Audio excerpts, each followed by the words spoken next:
वालेकुम। आज हम आपको विज़िट करवा रहे हैं। एक हमारे पास शॉप आई है फॉर सेल। ये है बैरिया फेज़ 7 के साथ वलायत कॉम्प्लेक्स। तो ये मेन रोड आ रही है, सामने ये बड़ा प्लाज़ा बना हुआ है। इस प्लाज़े के सामने ये शॉप्स है ये, और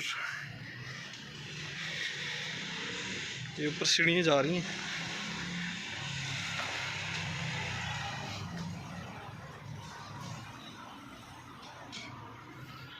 ये 400 फुट स्क्वायर फुट पे है ये शॉप। बहुत ही ज़बरदस्त लोकेशन पे और बहुत ही मुनासिब रेट पे है।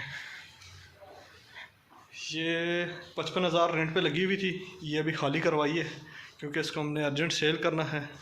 और इसके साथ पीछे ही एक छोटा सा किचन है, ये देख सकते हैं। फिर किचन के साथ ये एक वाशरूम है और ये एक सीट लगी हुई है। यहाँ पे लाइट नहीं, आपको दिखा नहीं सकते हैं। ये शॉप है और देख सकते हैं बहुत ही मुनासिब पैसों पे मिल रही है ये। अगर कोई इंटरेस्टेड है तो मेरे व्हाट्सअप नंबर पे कॉल करें या हमारे व्हाट्सअप नंबर पे कोई मैसेज छोड़।